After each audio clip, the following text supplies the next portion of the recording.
بسم اللہ الرحمن الرحیم۔ اردو کی چوتھی کتاب میں عمرۃ القضاء کا سبق چل رہا ہے اور آج کا سبق ہے یہاں سے۔ تو چلیے آج کا سبق شروع کرتے ہیں۔ دیکھیے، حضرت علی کرم اللہ وجہہ نے عرض کی،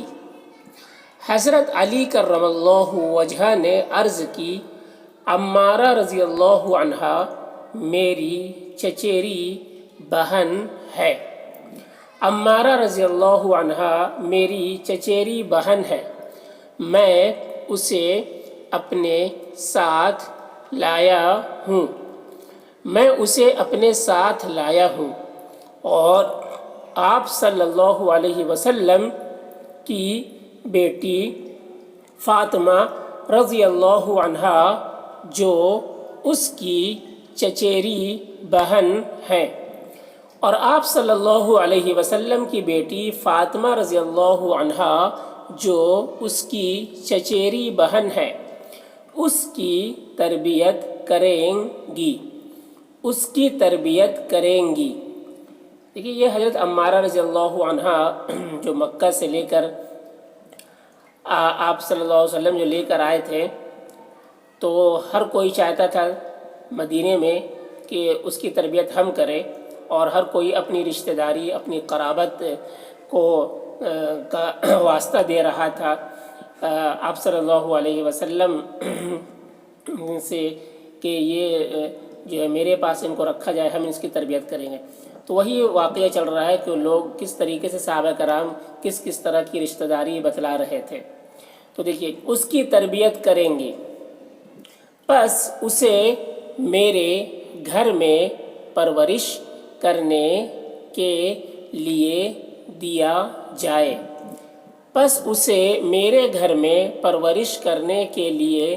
جائے۔ حضرت علی کرم اللہ وجہہ کے بھائی حضرت جعفر رضی اللہ عنہ نے کہا، حضرت علی کرم اللہ وجہہ کے بھائی حضرت جعفر رضی اللہ عنہ نے کہا، یہ میری بھی چچیری بہن ہے، اور اس کی خالہ میرے گھر میں ہے،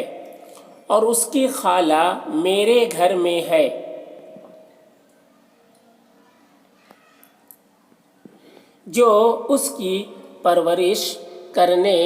کی سب سے زیادہ مستحق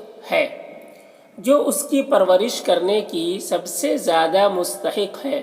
پس یہ میرے حوالے کی جائے۔ زید بن حارث رضی اللہ عنہ نے کہا کہ عقد مواخات کے وقت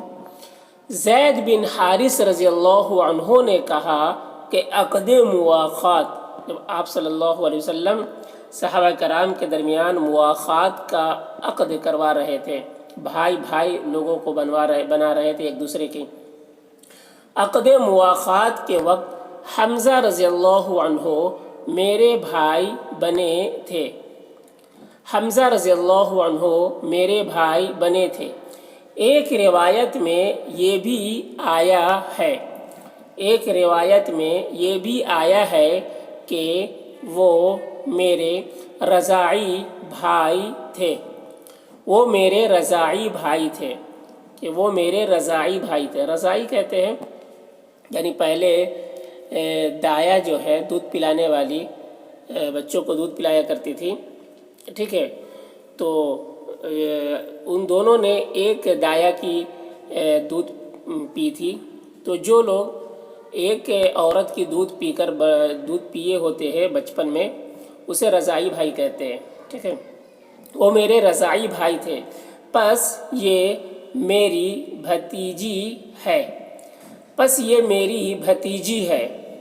اور میں اس کی تربیت کرنے کا سب سے زیادہ استحقاق رکھتا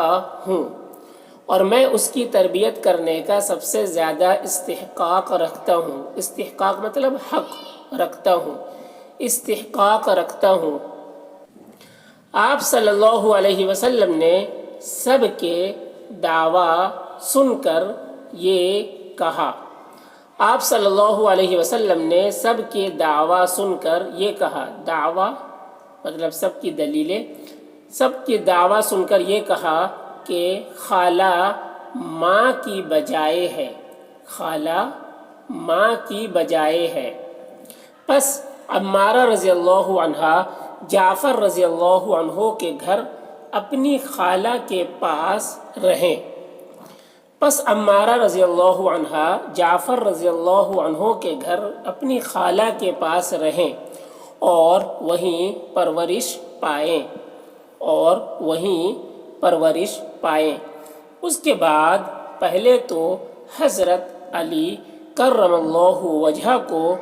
اس دلربا کلام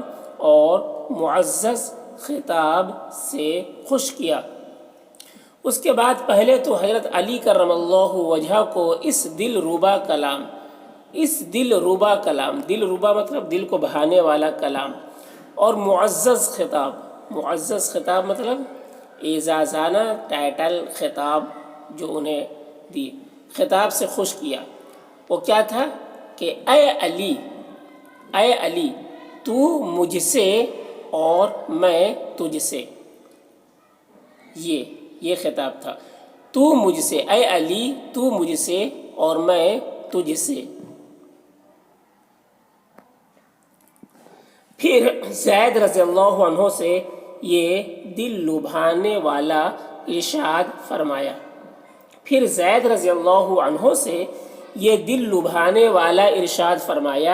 کہ اے زید تو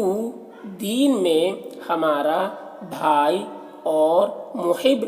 اور محبوب ہے، کہ اے زید تو دین میں ہمارا بھائی اور محب مطلب محبت کرنے والا، اور محب اور محبوب ہے۔ گو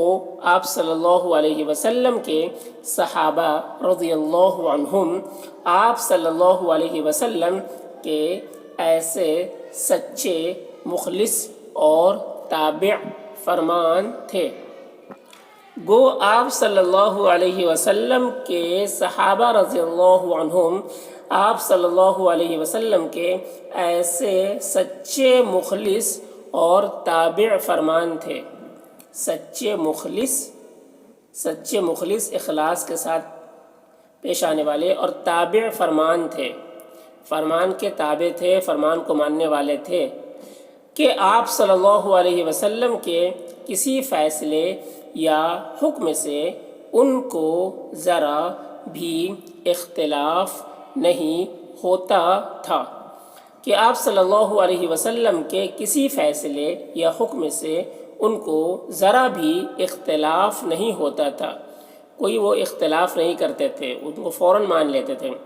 لیکن آپ صلی اللہ علیہ وسلم باوجود اس کے پھر بھی ایسے موقعوں پر اس طرح سے ان کی دلجوئی کرتے، لیکن آپ صلی اللہ علیہ وسلم باوجود اس کے پھر بھی ایسے موقعوں پر اس طرح سے ان کی دلجوئی کرتے کہ اگر ان کی خواہش کے مطابق فیصلہ نہ ہو تو تقاضائے بشری کے لحاظ سے، بشری یعنی انسانی تقاضا، بشر انسان کو کہتے ہیں، تو بشری یعنی انسانی تقاضا کے لحاظ سے ان کے دل پر کسی قسم کا برا اثر نہ پڑے، چنانچہ حضرت علی اور زید رضی اللہ عنہما کو آپ صلی اللہ علیہ وسلم کے مشفقانہ الفاظ سن کر، چنانچہ حضرت علی اور زید رضی اللہ عنہما کو آپ صلی اللہ علیہ وسلم کے مشفقانہ الفاظ یعنی شفقت کے ساتھ، پیار و محبت کے ساتھ جو الفاظ کہے گئے،